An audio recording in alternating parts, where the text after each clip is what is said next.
When support is involved, a strange thing happens to how owners think about money. The presence of funding makes a project feel cheaper than it is, and that feeling quietly switches off the careful budgeting they would do for anything else.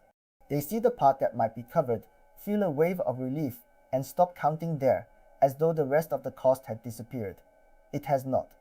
A supported project is still a project you are paying for, with your own money, your own time, and costs that arrive long after the excitement fades. The businesses that come out of these projects happy are the ones that budgeted the whole thing honestly, upfront, as though no funding existed, and then treated the support as a welcome discount rather than a reason not to add up. So in the next few minutes we are going to budget properly. One note before we begin. This channel is educational only. We are not a government agency. We are not affiliated with or endorsed by Go Business, Enterprise Singapore, or any government body, and nothing here is official advice. We name no schemes, no criteria, and no figures because those change over time.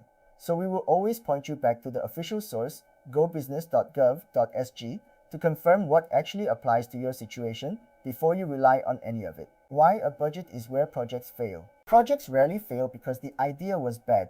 They fail because the money ran out, or ran differently than expected, and the budget was where that outcome was decided long before it happens. A budget is not paperwork. It is the model of whether a project is survivable. And the project you cannot afford is not a good project no matter how good it sounds. When support enters the picture, the temptation is to treat budgeting as a formality, a box to fill for the application, rather than the honest planning it needs to be for your own sake. That is exactly backwards. The budget is more important when support is involved, not less, because funding changes the timing and structure of your costs in ways that can catch an unprepared business off guard. Get the budget right, and most other problems become manageable. Get it wrong, and even a well-run project can sink you. The whole cost, not the funded slice. The single most important habit is to budget the whole cost of the project, not just the slice that support might touch. Owners fixate on the supported portion because it is the exciting part and mentally file the rest as an afterthought when the rest is usually the larger and more demanding number. So start by working out what the entire project costs to plan, run, and finish, completely ignoring any funding at first. Every provider, every tool, every hour, every associated expense. Only once you have that full, honest total should you consider what support might do to it. This order matters because a business that knows its whole cost can decide clearly whether the project is worth doing, while a business that only ever saw the funded fraction is making a decision on partial information and will meet the rest of the cost as a series of unpleasant surprises. Your own share is real money. Support is generally a contribution, not a takeover, which means there is almost always a portion you pay yourself, and that portion is real money that has to come from somewhere real. Owners sometimes treat their own share as a rounding error next to the relief of being supported, but it is not. It is cash leaving your business for a project, and it deserves the same scrutiny as any other spending. Ask plainly where that money comes from, whether it is sitting available or would need to be found, and what else it could have done for the business instead. A project is only worth doing if it is worth your share of the cost, on its own, because your share is what you are actually deciding to spend. The support reduces the price, but it does not make the remaining price free, and the business that forgets this can commit to more than it can comfortably carry. The hidden costs owners forget. Beyond the obvious price of the main thing, projects carry a tail of smaller costs that owners routinely forget until they arrive. There is the cost of preparing, the documents, the setting up, the groundwork. There is the cost of the disruption while the project happens, the normal work that slows down, the mistakes made while everyone adjusts to something new. There is the cost of getting people comfortable with whatever changes, the learning curve that always takes longer than hoped. And there are the small associated purchases that a big change quietly requires, the extras nobody listed at the start. None of these are dramatic on their own, but together they can add up to a meaningful sum, and a budget that ignores them is a budget that will be wrong. Sit down and imagine the project actually happening, step by step, and write down every cost you see along the way, especially the unglamorous ones. Your time has a price too. The cost owners most reliably leave out of a budget is their own time, because it does not appear on any invoice. But your time is the scarcest and most valuable resource your business has, and a project can consume a great deal of it, in planning, in decisions, in dealing with providers, in paperwork, in supervising the change.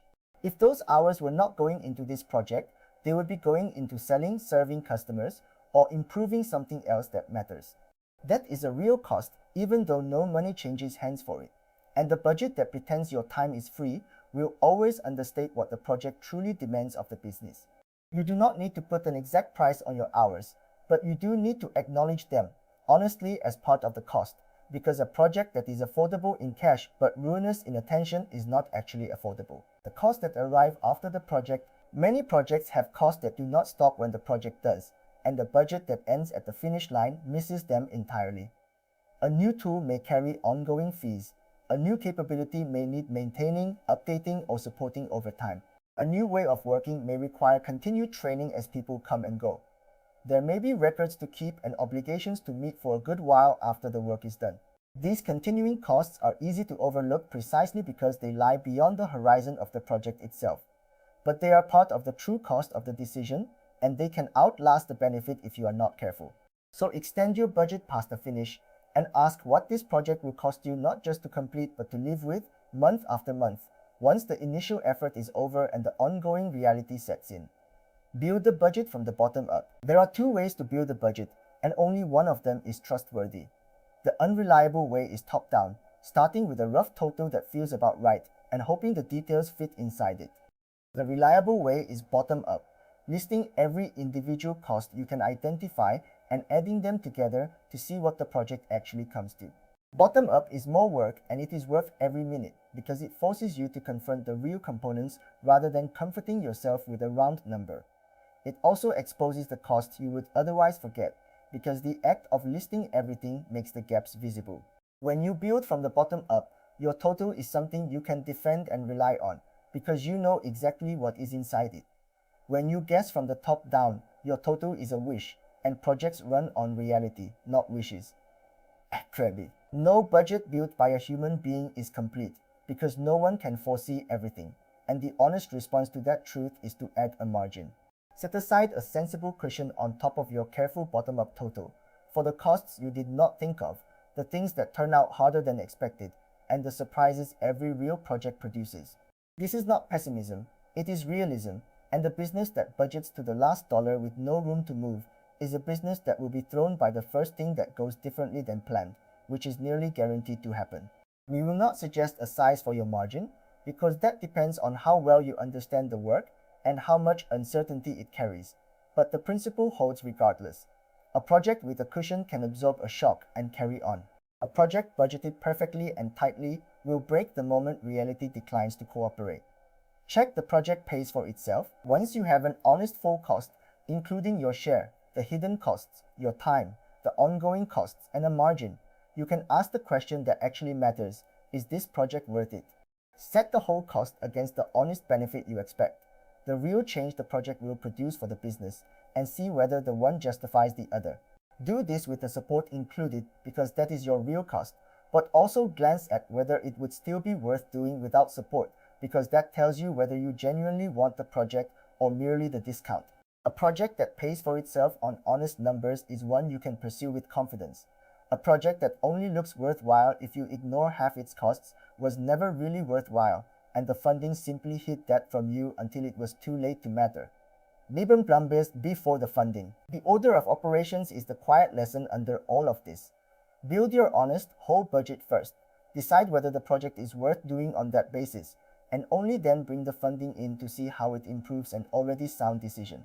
Owners who work the other way, starting from the support and building a project around it, end up with budgets shaped by what is covered rather than what is needed, and those budgets tend to hide their true cost until it is unavoidable.